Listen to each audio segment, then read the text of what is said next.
Stress Level Zero was founded in 2014 by Brendan Latch and Alex Knoll because they were tired of working in VFX. They said it was an outdated and unprofitable profession. Their first dive into VR was a 360 video called Time Couch, uploaded on the 14th of March in 2015. It was made purely by photo scanning an alleyway, which is well documented in a behind the scenes video. You don't even need a VR device to watch this. It's a really cool video and their VFX background becomes apparent.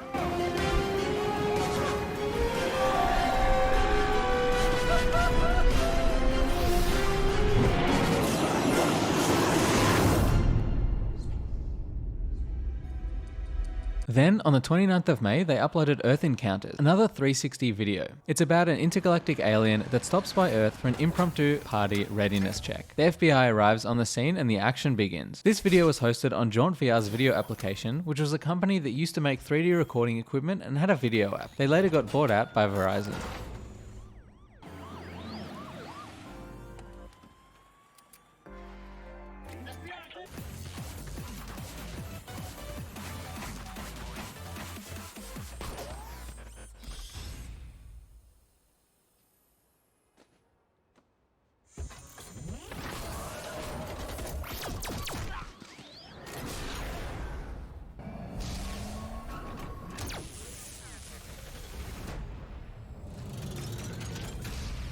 On July 28, 2015, Stress Level Zero published their first game called Look Both Ways for Gear VR. You must travel across the highway without being hit, using the joystick to move and sprint. It's a very simple game and it received very mixed reviews. It's just a VR Frogger game. I got a couple of minutes of entertainment out of it. Each road gets progressively harder and it's a whole level system. Towards the end, it just gets impossible. The development of this game is heavily documented on YouTube. It's cool to see the progression of the company. They didn't just make BoneWorks, they had to make a whole lot of average games first.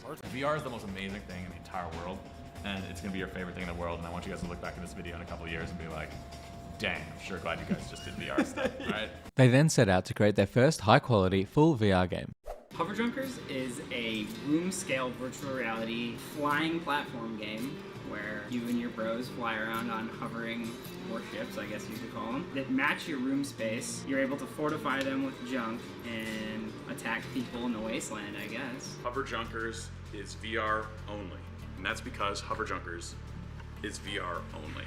We're going to 20 years of the same keyboard and mouse, the same controller input, and you can feel sort of the fatigue in the game industry. The only way to be unique is to have large feature lists being promised of like, we'll have mechs in space and the Old West and cowboys and 100 characters and bazillion guns and this and that to like try to get you to like stand out on Steam, and they'll do early access and promise the world. Whereas suddenly VR comes along and it's wide open. You know, like nothing's been done before.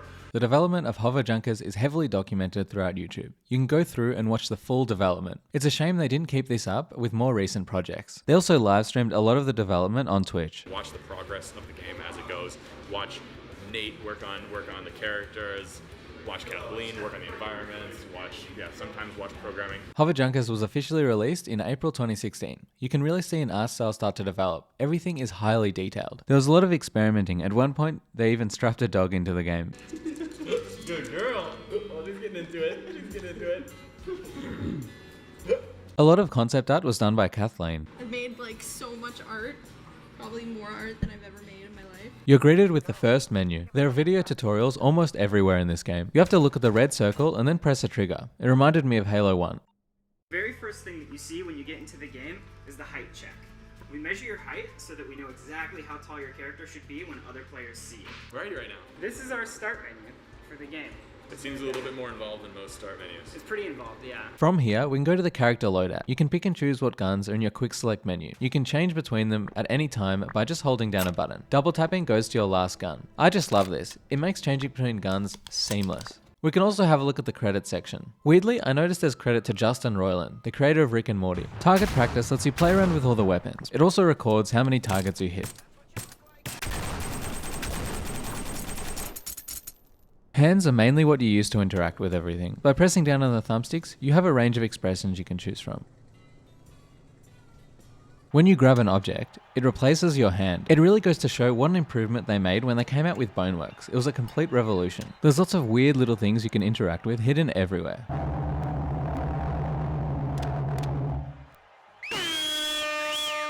Gravity Welder is a tool that does a lot of different things in this universe. So in your right hand, you'll have a gun, In your left hand, you'll have the gravity welder, which is part radio, part radar, part welding tool. You'll be using the gravity welder a lot as well. This one reminds me of the Hover Junkers update for BoneWorks. You can open your map. They absolutely nailed the way you move on your ship as well. You can see where the enemy is on your map, and you can move around just by moving where your controller is. It's really seamless and it works perfectly. The thing that took the most iterations of anything in the game is we didn't know exactly how we wanted to fly around the ships in a way that would feel good. Because initially we thought, okay, maybe you want to put like waypoints along the way, and your ship would move from waypoint to waypoint like an RTS or a MOBA. And then we went through, we had it as like a joystick where you tipped it, and it was like a virtual joystick. And then what we finally ended up being was the trigger is the throttle, and then whichever direction you point is the direction it goes, and that's what felt the best by far. There are tons of crazy details in the game. This sound? Ready?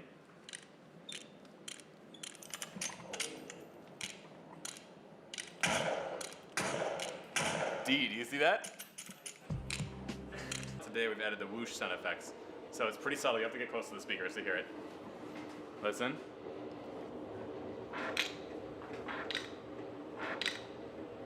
So, The guns are all uniquely styled and have advantages and disadvantages. The Doubler is a submachine gun with a lot of recoil.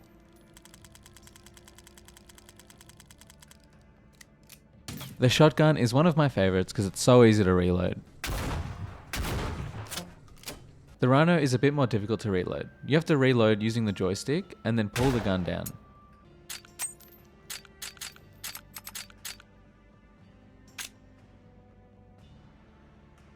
The Cutlass is a revolver type weapon.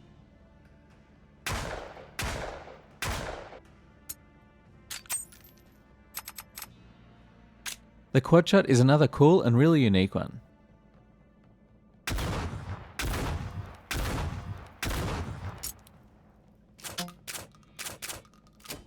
The Shotana is a mixture of a shotgun and a katana. Pretty cool.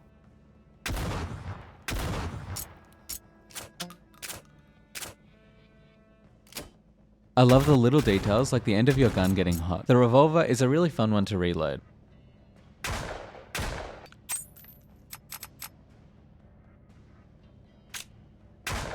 The Tommy gun is cool, but it has a lot of recoil. It's really hard to control.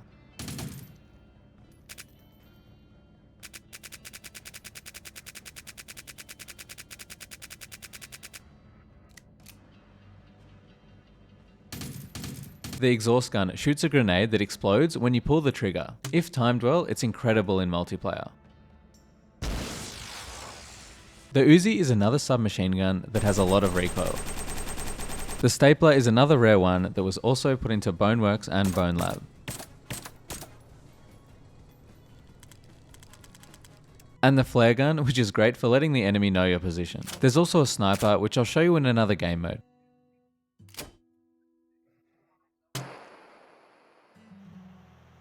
UI obviously is pretty simplistic. You have a menu and you have your options and your start game and your quit. But in virtual reality, things are a little bit different because you can't have a flat screen over your camera. Everything has to be in world space. I'll have a floating hand controller that I can physically point at the different menus and pull a trigger to click the button. The third menu lets us change our video and audio settings. You can also select your server region, but it doesn't matter because no one's playing. Here you can also link your Twitch chat and change which hand selects menu I items. don't have a name yet. I was thinking Gunther, because that's funny, but we don't actually have a name yet, so we need to come up with a name. He built the bar himself. Gun, the robot at the menu, makes funny jokes at you. Hey, you and me have something in common. No friends. The really happy bar robot. Or I guess, is he like distraught? I don't know. I guess maybe both. Freaked out. He's like a very scrambled character. I just really like the mustard on his side. It's really nice. There's this really cool jukebox and you can change which song's playing. There are 4 game modes you can choose from. You can also choose between 4 character skins. So I had to do the most work on her just because she didn't have eyes. I couldn't get the text for her eyes from scratch. Our IK system, we're actually using probably the greatest IK plugin system ever created by some cool guys over at Root Motion. It's called Final IK, and it's a complete full body IK system that does pretty much everything that you could ever ask from it. Buzzbots makes you teleport into the middle and then has you fighting off waves of enemies. So get your utility gun out and you can... Alright, you ready? Yes. Got it. I'd recommend just using the shotguns.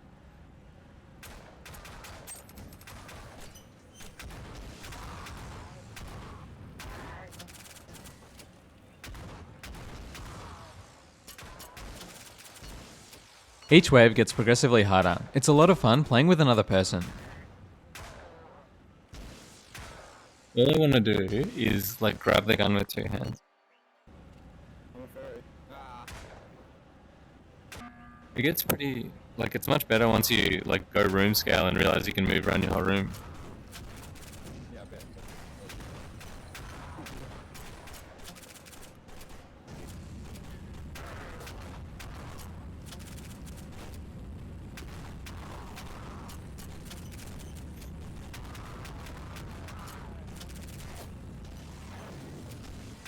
It's tiring moving around.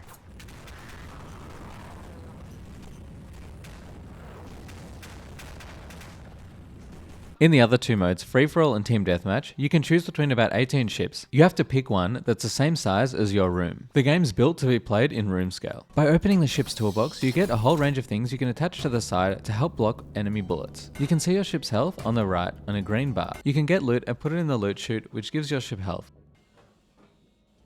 I must say, this was just a ridiculous amount of fun. Once you get used to the controls, it's hard to stop playing. It gets really competitive.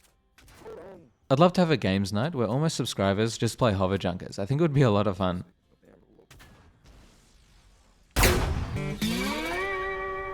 Every other game in the world. Joystick, yeah. This was made for the Vive, and the Vive doesn't have... Joystick. Exactly. I was having fun. That's what I remember. Any turn. Oh, what? I saw an opportunity and I took it. No, it's like one of the worst. This control scheme is like almost good compared to the games that were around at the time. There you go. Suck it. Good one.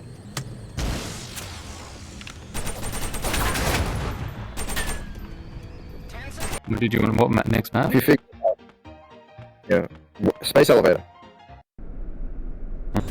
This game like isn't that bad. Right. It is actually kind of fun once you get used to the controls. If you can turn it. Imagine playing this in like 2014.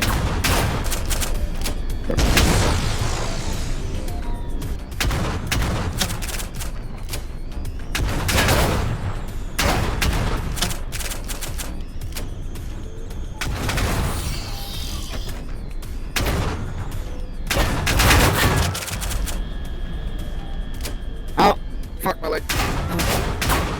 Oh. There are 9 maps. The Dead Docks are a series of small old dock towns that once populated a great ancient lake. The lake long since dried up and now hover junkers explore for ancient sunken ship wreckage. This is one of the main ones that we ended up using, and all the rocks in the level are like based off of it. He was pretty much like a desert with a bunch of rocks and some docks in it. Pretty close. Yeah. I mean, the main idea here is that it's like a dried up lake Yeah. bed, so there's really only a couple ways that that can look. Yeah. City Wasters is a fun one with some tight corridors. Warpgate Ruins is a massive ruin that was once used for pilgrims to walk off planet and escape the dying planet. The Warpgate eventually began to stop functioning as the site began falling apart or was sabotaged, as some rumors have it. This like warp gate that was built by the Mayans to like astro project to aliens or something, and you check it out, but it's all deactivated. I completely 3D modeled this, so like everything was in 3D. I even built the statues and things like that, but I just started with like a quick sketch of what kind of like layout and positioning I wanted everything, and then I took it into 3D. Space Elevator takes place where a long time ago, before the Warpgate ruins were discovered, the Megacorps built space elevators to transport machinery, resources, and people into orbit for space expeditions in search of a new world and treasures. Space elevator, which is actually like based on a real thing that's not built, but it's like concepted. The whole idea is it takes stuff from Earth, like cargo and things like that, and takes it up to the space places, spaceships and stuff. These are some original concepts for it, just like quick drawings, and I ended up pretty much doing something completely opposite. These are all super 2D, and they didn't really work in 3D. In Barge Bay T114, there are many cargo ships still in operation that move goods and resources back and forth between Earth and other planets. Some people have even taken to living within these massive flying hulks. In Cargo Crater, the Megacorps learned that only in space travel it's cheaper to take 80% loss on cargo by jettisoning entire payloads onto the surface of new planets than it is to actually land and leave new worlds. Ultra swamps are a somewhat common sight on new worlds. Large, scary swamps with massive fungi and dangerous plants to snare explorers and junk hunters. The alien planet. So this is like a bunch of old tree stumps that like ooze tar, and then there's like not a lot of gravity, so the tar like floats up, and it's like really bad for your ship, so you don't want to get it on your ship. He said, How cool is it going to be when you're actually in there and there's like orbs and you can like, if you hit them, you die. New Eden. There used to be posters on Earth promising paradise to settlers. The reality is that most planets are very uninhabitable, but are now most people's only hope. They will make these terribly dangerous and harsh lands their home any way they can. Stress Level Zero crowdfunded the money to make this game. Anyone who supported the crowdfund campaign is listed on these plaques. Junk Road is a survival single-player mode. You choose a trade and then get straight into the action. You basically explore, trade, and survive. There's this really cool hunting mode which is a lot of fun, and you get to use the sniper.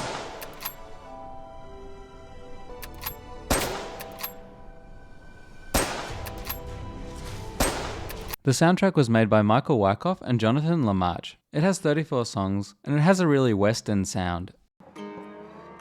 Yeah, right? That sounds good. Oh, not that. Not that at all. This game is a lot of fun, and it's cool playing in room scale, but I can see why this wasn't the future of VR. There are so many menus to get used to. They are all in different positions, and it's really confusing. It's also a massive shame there isn't a single player free-for-all or team deathmatch, because there is literally no one playing this game. Some AI would have gone a long way, so you could still play it without having to force your friends to download it. This game shines the most when playing multiplayer. Duck Season was launched on the 15th of September in 2017. They also released a PC version on the 18th of June in 2019. The story is set in 1988 and takes place in Amityville, which is based on a classic horror story. A boy gets a game and a demon keeps trying to break out of the game. The gameplay consists of you shooting and reloading a shotgun to kill ducks. You can't grip the shotgun, it just locks on when you're close to it. It's primitive, but you get used to it. It is satisfying and quite a bit of fun when you aim perfectly at the ducks. There are a range of challenges that just involve you shooting ducks in various different ways. After each level, you get teleported to your living room, where things keep getting weirder. There are tons of assets to interact with in the living room. You can play VHS tapes, On the pump of the shotgun, and rack that baby. Now you got another round in the chamber, and you're ready to shoot. Just like that. Now, learn something, and remember, the first rule of gun safety is have fun. And then I built this time machine to go back in time! Psst. Psst. Hey, who are you? I'm you from the future, dummy. Shut up. Let's take around the time, yeah! Time traveling, treasure hunting, treasure hunting, treasure hunting.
You can also put game cartridges into your King Bit entertainment system and play them with the gun. Triple Bros has you picking your next fight move in a Street Fighter type game. Battle Bros is a Mario style game where you have to jump over obstacles.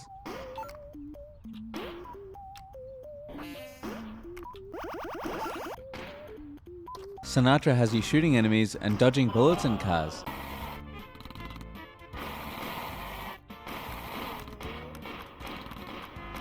Hover Junkers has you fighting Hover Junkers and is a reference to Stress Level Zero's earlier game. Pizza Boy has you dodging pedestrians while police cars chase after you.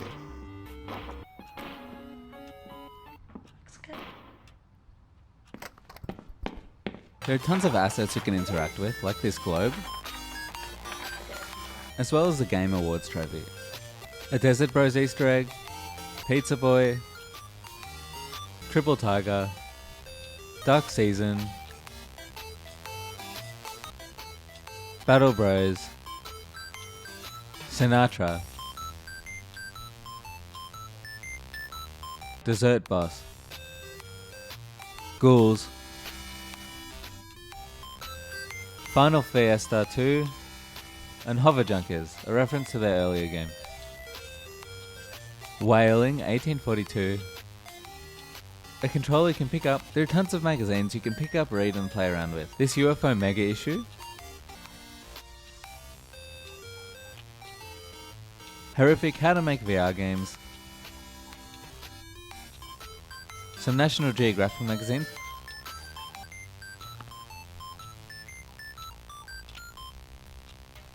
they all offer unique cover art and a back you can actually read. It's pretty interesting and there's hidden Easter eggs on every single one.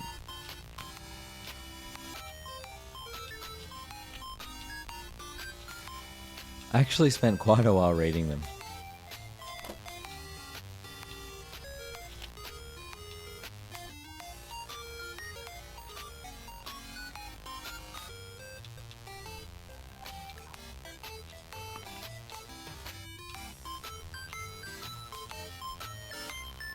You can also pick up and eat the bananas by bringing them close to your mouth.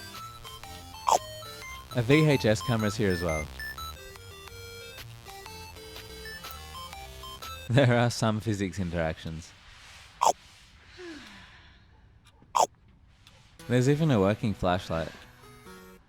There are 7 different endings you can get. In the first, the boy destroys a demon and his mother is killed and he sets out on an unnamed journey. So I started running to see a new all behind.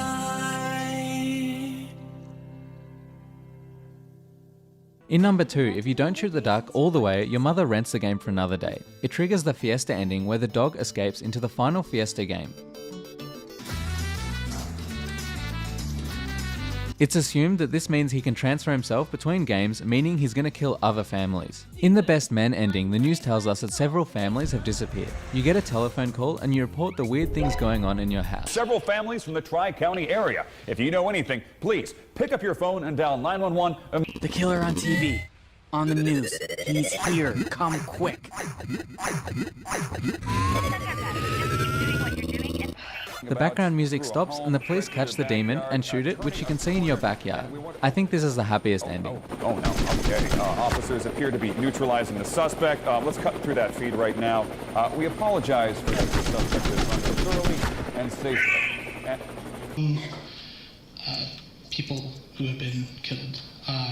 We have Alex Knoll, Brandon Lodge. In the dead ending, the mascot tries to kill you, and if you don't kill it in time, it stabs you in the eye and then your body gets teleported above the room. The demon then waves at you. It's rumored that this is the boy's father, who is stuck in the digital world, and the demon is taunting him that he managed to kill his family. Alternatively, if you kill the demon, the game ends.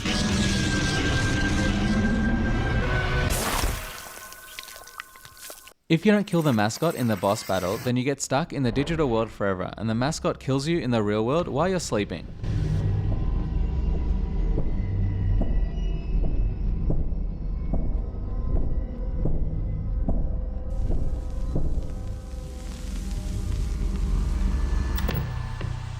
If you shoot the sun, the boy gets put into a void and you watch the whole ending. It's assumed that the boy is stuck in the game forever. The mum is killed and we can assume the mascot kills the boy.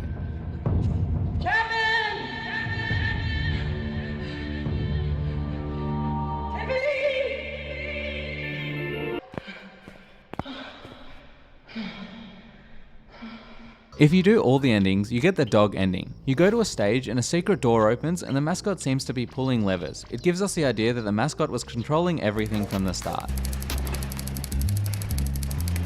It was you the whole time?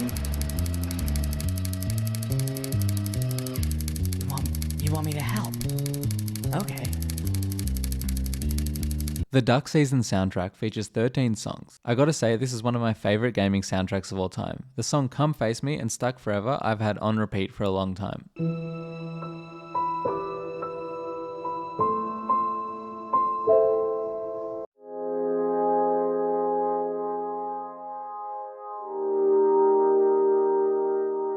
Development on their next game began in 2017. They wanted to launch and create a fully physics-based virtual body. According to Alex Knoll, the premise of the game remained strong, but the story and progression kept changing. The game was originally a shooter set in an abandoned mining facility where a robot uprising takes place, with the game originally being titled Hall of the Machine King. Due to scope creep, they wanted to create a smaller game and eventually build up to Machine King. They pivoted and started creating Dead FM, which was also having the issue of becoming way too large for the team. They then decided to make BoneWorks. A major issue when creating the game was motion sickness and fatigue. They said that they had to figure out what a longer form VR gameplay session would look like. They said when people play for too long, the fatigue just builds up way too much. They eventually decided to split the game up into chapters which could be completed individually in less than 1 hour sessions. Stress Level Zero was rumored to give Valve a demo of the game, and it's heavily rumored that it had a massive impact on Half-Life Alyx development in a since unlisted Tyler McVicker video. They also showed Valve up on their own game, implementing a physical-based world in a way that Valve didn't think was possible. So Valve requested a build of the game, and it sat there for 6 months on the Steam master list alongside Portal and Half-Life 2. Valve took enormous inspiration from this build. Everyone that was working on Half-Life Alyx apparently took a turn on it and realized a few major design decisions. You need some kind of physical interaction in order to be a modern virtual reality game. Without BoneWorks, Half-Life Alyx would be a significantly worse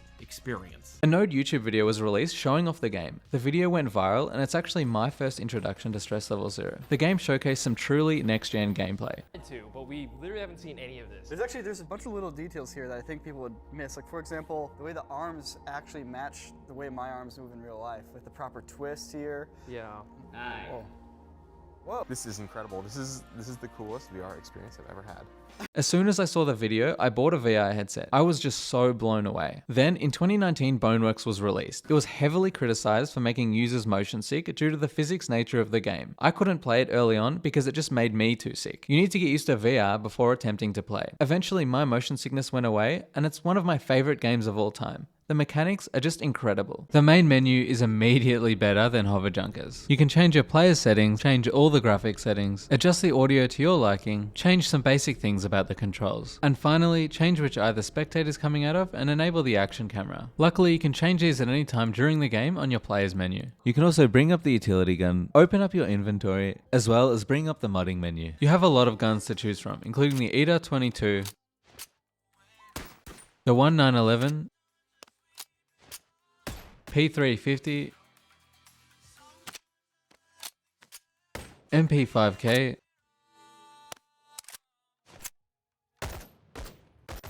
it also comes in a yellow variant and a blue variant, and of course just a stock one. The MP5,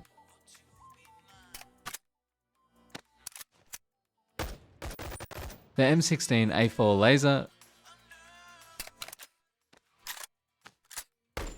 the stock version,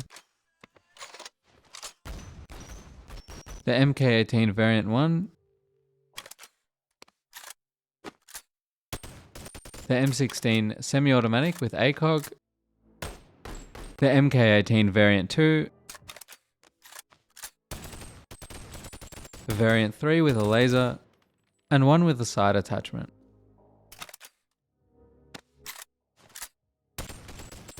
The staple gun from Hover Junkers makes a return. There's a whole range of melee weapons, including a great selection of swords. There's also too many gadgets to choose from, and they're all amazing.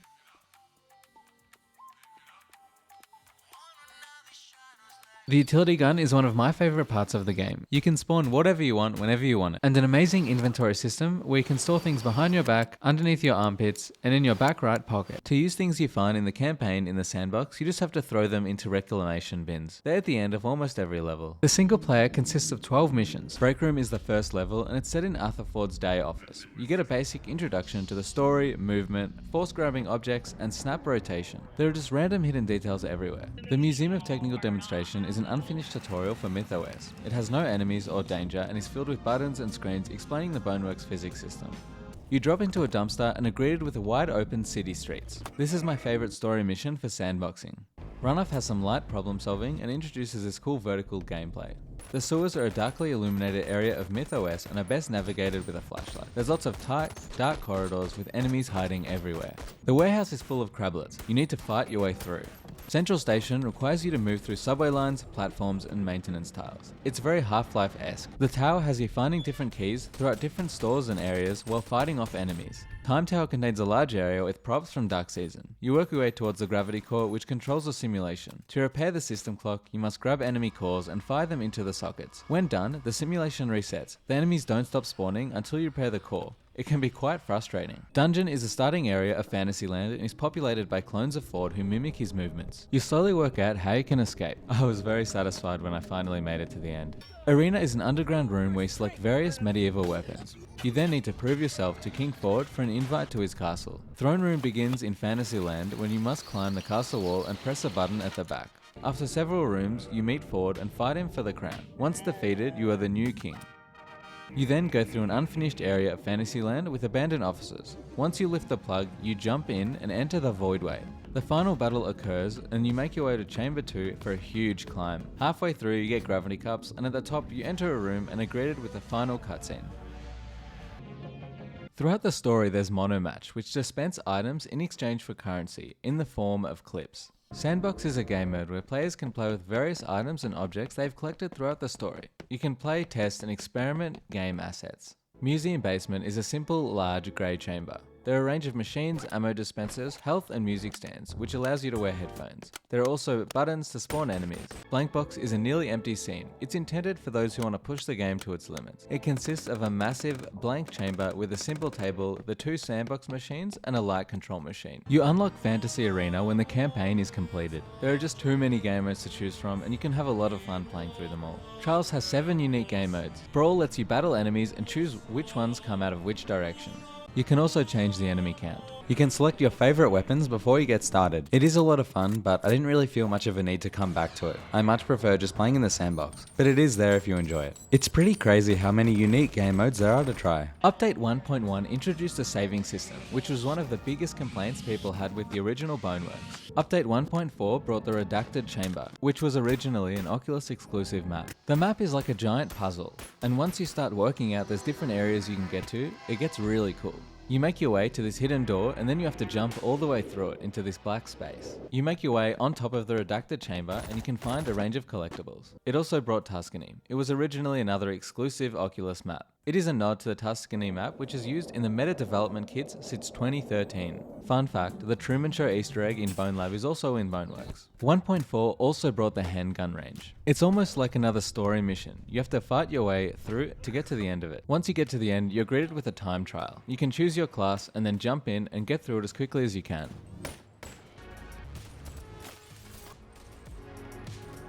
Update 1.5 introduced the Zombie Warehouse. This new level provides a variety of challenges with 5 modes, multiple difficulty options, experimental enemy AI, a new defensive physics tool, difficulty options, and various weapon loadouts. Additionally, there are further improvements to the player character physics and performance, improving core systems and even more. This was developed by Chris and heavily inspired by the Call of Duty Nazi Zombies mode. My favorite is the survival mode, where you have to fight off enemies and get enough points to slowly buy batteries and keys to unlock more of the map.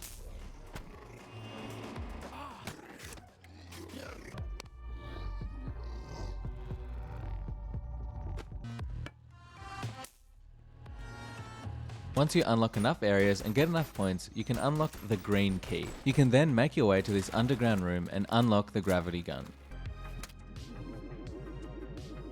Update 1.6 introduced a range of assets from their previous game Hover Junkers. It added the massive Junk Desert map and several new items and gadgets. It was also the final major update for BoneWorks. There's a massive puzzle you have to solve on the map. You then get a ship and you have to fly it to the very end. Modding was one of the best features in BoneWorks. Some of my favorites are the Spider-Man mod, the multiplayer mod, and the Camera Plus mod. BoneWorks is well worth the purchase just to play around with the mods. Michael returned for the soundtrack and it was incredible. There are just too many favorites to mention.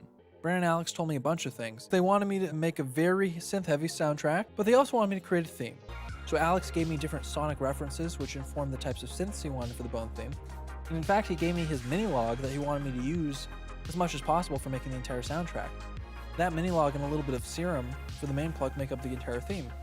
The game was received with mixed reviews. Some saying the game was too intense and glitchy, but others loved its no-compromise approach and enthusiast focus. It is one of my all-time favorite games. BoneWorks' full-length campaign, arena, and sandbox modes offer a fleshed-out variety of interesting and entertaining physics-powered things to do. It works best when you get into character and let yourself pantomime each swing, grab, and throw with intention. There's plenty to be desired in terms of story, level design, and even the physics simulations that it so heavily leans on, but BoneWorks is awesomely interactive, engaging, and has tons of replayability potential.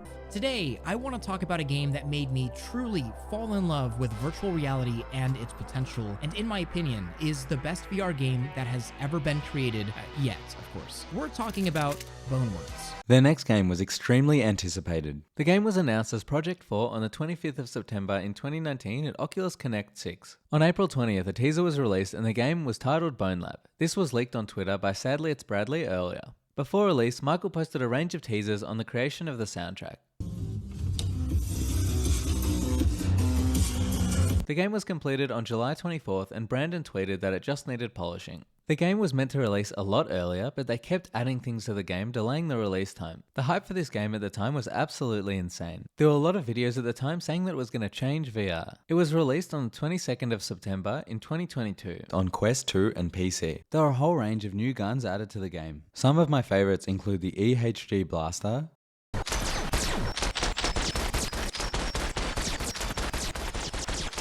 the M870 shotgun. There's something so satisfying about pump-action shotguns in VR.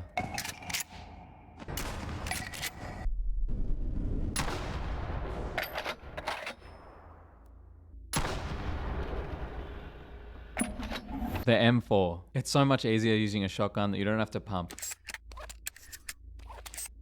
So much power on this one.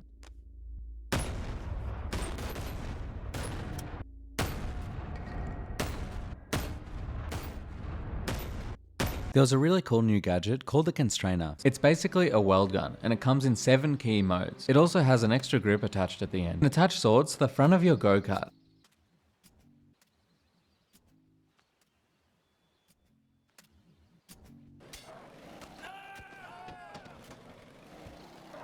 There are 14 chapters in the main story and it took me about 5 hours to complete. You could do it in a lot less, but there's just hidden things around every corner and it's really hard to stop exploring and smelling the roses. It's just a beautiful world. The reclamation bins are gone and replaced with this orb system. You just have to open them up and you unlock them in the sandbox. You start with the first mission, Descent. You throw the dice and the game assigns you a random peasant body and then you're greeted by a rope to hang yourself. You then escape into some underground caves. You then break out of the elevator to make your way to the BoneLab hub. There's some light problem solving and you have to move things around. You can then cycle the airlock. You then get to chapter 3, Long One, and you keep fighting your way through. There's some light problem solving and you just have to kill a lot of enemies on the way. You then get to Mine Dive, which is a very simple mission. You just have to sit in this cart and shoot things. Big Anomaly has you fighting through some well-lit corridors. You eventually make your way up and through to Jimmy Wong.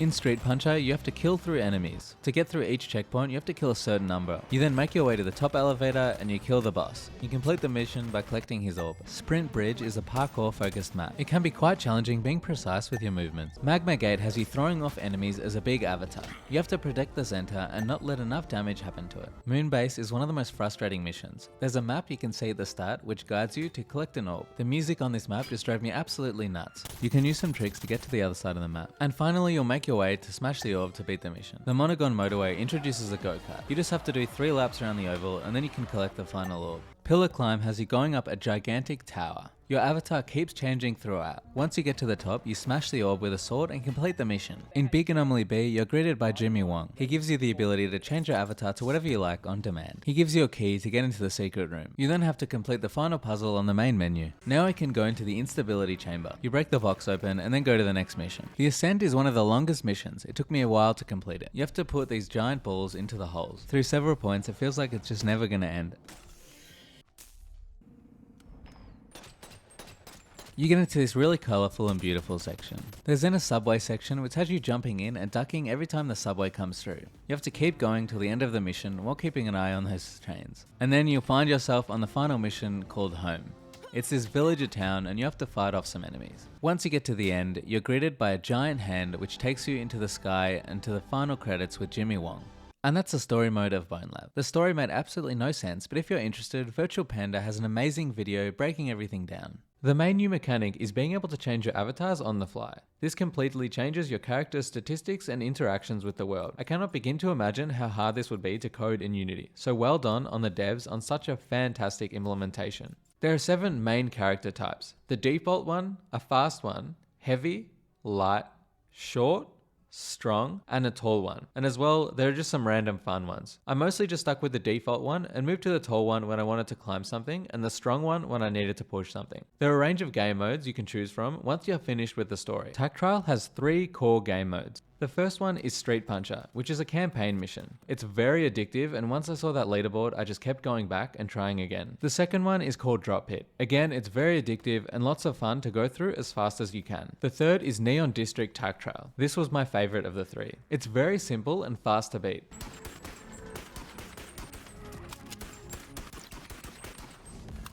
The arena also has 3 core modes. Magma Gate, which is a campaign mission. Enemies attack the center and you're a really strong person and you have to punch them and push them off before they destroy it. And the second is a Container Yard. It's basically a revamp of the zombie warehouse from BoneWorks. You can do a survival game mode, we have to live for as long as possible, or you can do Void to try and get a portal and escape.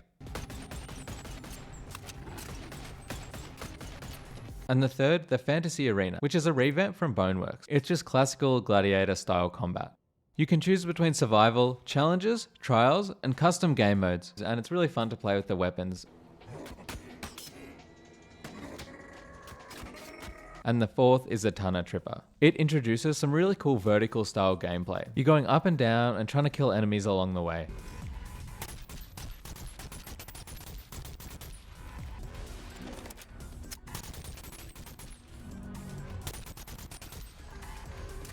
The sandbox introduces 6 maps. Moonbase, which is from the campaign. This one's fun to play around with your gravity. When you jump, you can shoot and it moves where you're going. You can also use a sword like a pogo stick. The gun range, which lets you shoot targets. You can also shoot enemies, but I was really surprised to find out they actually shoot back. Halfway Park is rumored to be heavily inspired by the Gmod map Construct. It's a great map to go-kart around on, jump off a roof, as well as hang on trees. The Hollow Chamber has a really cool aesthetic. I couldn't resist jumping in and killing some NPCs.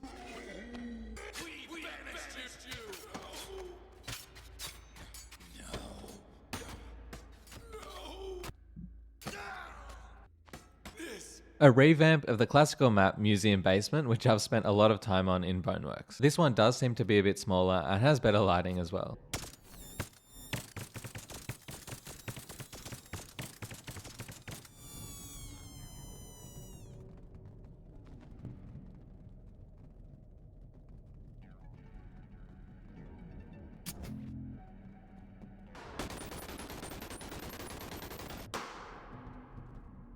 And Tuscany's back, one of the most popular BoneWorks maps and one of the initial Oculus games. It is revamped and you can jump out onto the grass and explore the plains outside.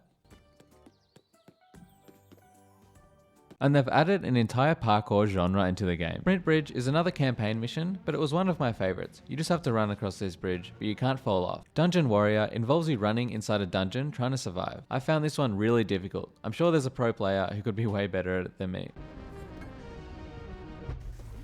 Neon District Parkour is a beautiful map. You have to run around, collect all the keys, and put them in their keyholes as quickly as you can.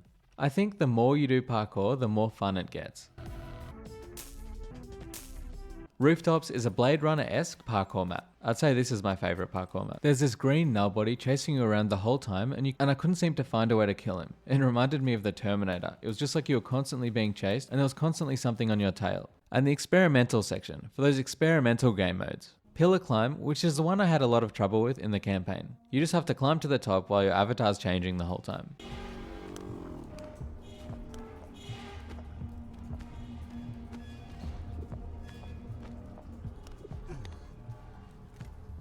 Baseline.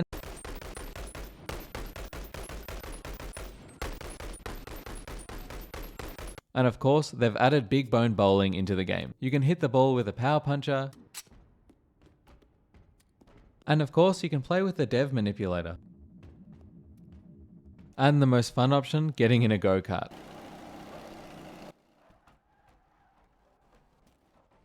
It's cool watching them all fall back into place. There's also a cool area at the back. There's also a mirror map. There's some cool physics and lighting demos around the map, as well as a couple of hidden secrets. And the mods. BoneLab released with a developer-supported mod SDK, which allowed you to install mods in-game. The SDK was a very limited release, only allowing for custom maps and avatars, but the modding community is amazing and they found some workarounds to get all sorts of mods working. Some of my favorites are the RPG-7. To reload it, you have to put the rocket all the way in. The rockets create a full physics explosion. And of course, you can use it to rocket jump. It's cool just seeing all the physics interact when you create an explosion.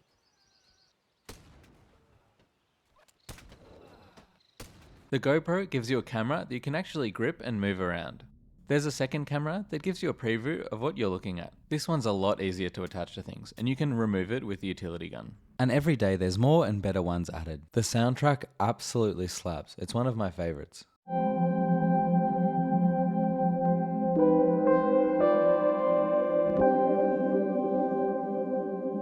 It became quite evident on release that it was a Quest 2 game and not a PC VR game. All content and mechanics in the base game are identical. The primary differences between PC VR and Quest 2 is the anti-aliasing setting, the post effects and spectator camera including bloom and color, as well as real-time shadows. PC VR has real-time shadows enabled for several lights. PC VR also has a whole range of transparent materials and special complex shaders. Honestly, it still looks amazing on Quest 2. Just not when you compare it to 4K gameplay filmed with my RTX 3080. Compared to BoneWorks, the levels are less open and more closed corridors. Quest 2 players mostly enjoyed it, but PC VR users weren't as happy.